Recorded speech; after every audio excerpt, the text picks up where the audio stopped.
petty family feud started with my brother-in-law's wife picking a fight with me. Until then, there were no issues, just a peaceful life with my in-laws. I'm Hannah, a 35-year-old housewife, married for 3 years. My husband, Roy, is a year older than me and currently runs his father's company. It's a well-loved, reputable local business founded by his father. I stay out of the company's business.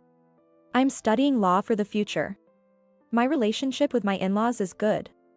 I moved in with my in-laws right after getting married, but my father-in-law hardly goes to the office now, enjoying socializing with friends, and my mother-in-law works all day in accounting at his company, so they really appreciate my handling of all the housework.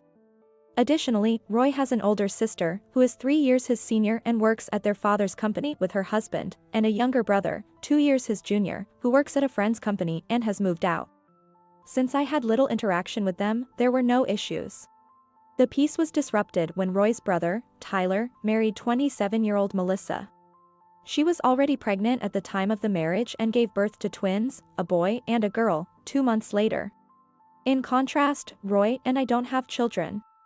Only my in-laws, Roy's sister, my husband Roy, and I know this, but the issue lies with Roy. However, Melissa, who doesn't know this, started saying that their family is more suitable to inherit the company. Initially, Melissa asked me, "You're already past 30 and still don't have kids. Why is that?" Honestly, I've been fed up with people asking, "No kids yet?" or saying, "It's your duty as the eldest son's wife to bear an heir." Of course, I married Roy knowing we couldn't have children, so I just laughed off such comments. So, as usual, I vaguely answered Melissa, "Well, that's something only God can decide." Then she bluntly said, "Doesn't that mean you're defective as a woman and a wife? Unlike you, I've given birth to both a boy and a girl, so don't you think our family should be the successor?" She even pressed, "My husband, Tyler, also thinks it's unfair for Roy to take over the company. Can't you talk to Roy about handing over his position to my husband?" I replied, "That's not something I should interfere in. If you're so keen on succeeding the company, you should discuss it directly with our father-in-law. Though Roy is currently in charge, the company's CEO is still his father. I thought talking to the father-in-law might change things, but..." Melissa retorted, "That's why I'm asking you." Apparently, Tyler was quite rebellious when younger, leading to a pretty bad reputation locally. According to Melissa, his parents know this, so it's unlikely they'd choose him as a successor. She insisted, "That's why I'm asking you. Even if Roy takes over, there's no next generation to follow, right? It'd be better if Tyler became the president from the start. So, don't tell me about it. If Tyler was wild in his youth, then he should work on redeeming himself." As I grew increasingly angry and voiced my opinion strongly to Melissa, she looked annoyed and snapped, "Fine. Just watch me." It seemed like she was plotting something. Over the weekend, Melissa and Tyler suddenly showed up with their twins. Since they hadn't visited much after the birth, everyone exclaimed, "How adorable. Do they look like me?" "Look at their eyes," said the grandparents, though honestly, they didn't resemble the grandfather. The in-laws were overjoyed. Tyler, grinning foolishly, was buttering up, saying, "Right? They'll probably grow up to be great kids, just like Grandpa. Your genes are amazing." Melissa also spoke to the twins, "Look, here's Grandpa and Grandma. They're going to love you a lot." "Ah, I see, that's their strategy. It's indeed quicker to use the grandchildren card than to redeem the tarnished reputation of Tyler.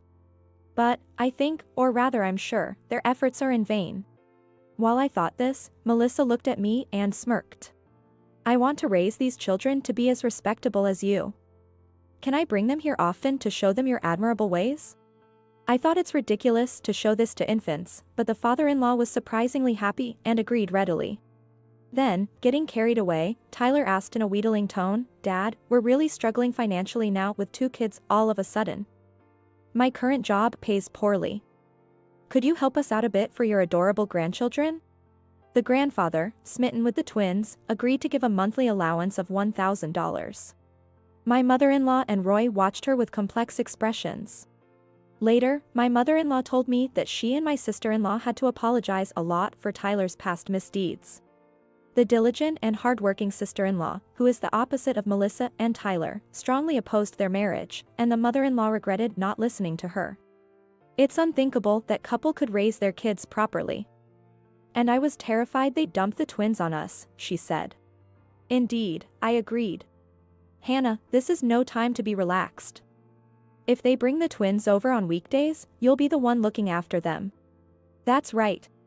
I've never raised children, so there's no way I could properly care for babies just a few months old. But surely, Melissa wouldn't leave her twins with someone like me, I thought. Since you probably can't have kids anymore, I'll let you have a pretend experience, Melissa told me. A few days later, in the afternoon, Melissa brought the roughly half-year-old babies to our house and tried to leave by herself. Hey. That's incredibly irresponsible. What if something happens to these kids? I shouted in anger. Melissa replied cheerfully, if anything happens, I'll blame it all on you. Poor mother to have such a daughter-in-law. Hearing that, I completely lost my temper. Using your own children for your and your husband's schemes. Enough is enough. What? Scheming? Watch how you talk. Isn't it sad for your mother-in-law and father-in-law? Having an infertile woman like you as the eldest son's wife, leading to the end of the company in the next generation. Why do you assume it'll end? What are you talking about? Since the eldest son, Roy, doesn't have kids, there won't be a next generation once he becomes the president. Someone else will become the president. I won't let that happen. After yelling that, Melissa actually left the two babies behind and walked out. What should I do? My mother-in-law is super busy with the company's year-end accounting. Should I contact my husband?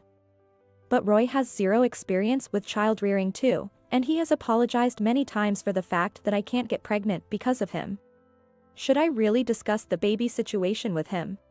While I was pondering, the two babies started crying almost simultaneously. The father-in-law tried to soothe them but couldn't. Right, my sister-in-law has experience with child rearing. Remembering this, I quickly contacted her, and she came right over. At 10 p.m., a drunken Melissa was greeted by me, my husband, the in-laws, and her husband. My sister-in-law was in another room, making sure the twins didn't wake up. What's going on? Why is everyone here? Melissa was visibly shaken. The mother-in-law asked why she left the children for 7 hours. Oh, that? Hannah insisted on taking care of them and kicked me out. How awful, right? Roy responded to Melissa's smooth lie. I heard all your conversation with Hannah this afternoon. You really talked down my wife. Actually, Roy had been troubled by Melissa's recent behavior and had installed listening devices after her last visit. Melissa was momentarily flustered but then said, isn't it the truth? The eldest son's wife can't even have children. Quiet. That's when the mother-in-law raised her voice. The fact that these two don't have children is something my husband and I have already accepted. It's none of your business. Before marrying, Roy and I had a bridal check at the hospital to see if we could conceive. That's when it was discovered that Roy had a congenital issue preventing us from having children. The mother-in-law cried, apologizing for giving birth to Roy that way. That's why she protected me from Melissa's abusive words. And she kept the fact that Roy was the cause a secret. Her kindness truly touched me. After being scolded by the mother-in-law, Melissa, unable to grasp the situation, turned to plead with the father-in-law. But, we have children. To ensure the company's continuation, the next generation's successor is necessary, right? Right?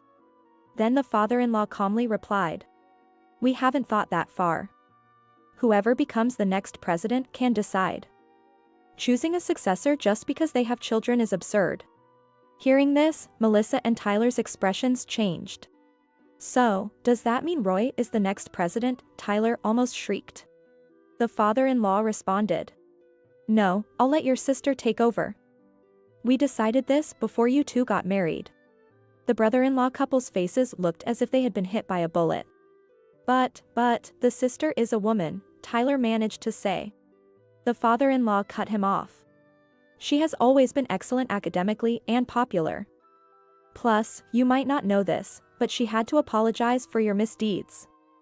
Since then, she's been known locally as polite and dependable. Next to the stunned brother-in-law, Melissa turned her anger towards me. You knew about this, didn't you? Why didn't you tell me? What? I did say, someone else will become the president. I'm not part of their company, so I can't say more than that. Then Roy chimed in. The $1,000 we were giving you was from my pocket. We couldn't use the company's money, and I wanted my dad to enjoy his salary and pension. Plus, I do love my nephew and niece. But after discussing with Dad and my sister, we've decided to stop it from now on. Hearing this, both Melissa and Tyler went pale. What? That's a problem. We're spending so much on childcare. Such excuses didn't work with my husband. What are you talking about? We felt sorry for you saying life was tough, so my sister and I discussed hiring Tyler in our company.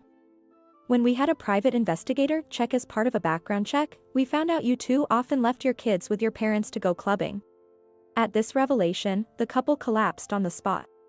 Still, they desperately clung to their in-laws, but the father-in-law firmly stated, "We're leaving the company to your sister and her husband, and the house affairs to Roy and his wife. Please don't rely on us anymore," and they were left crying. Starting a family feud for nothing. Later, I heard that the brother-in-law couple were discussing divorce. Neither wants to pay alimony nor child support, and the brother-in-law is ranting, "They're not my kids. They don't look like me," while Melissa left the kids with her parents and is refusing to let them see their father. Apparently, she doesn't want a DNA test. Whether or not the twins have the brother-in-law's blood, they will certainly not inherit the company, but it's a bit sad for the innocent twins. Roy, my husband, is set to become the president of the subsidiary where my sister-in-law and her husband have been working since before our marriage. I won't be helping with my in-laws' company, and I've been studying labor law. It's to assist in this new role. I'm also scheduled to be appointed as the executive vice president, and I'm determined to make it a better place for our employees to enjoy working.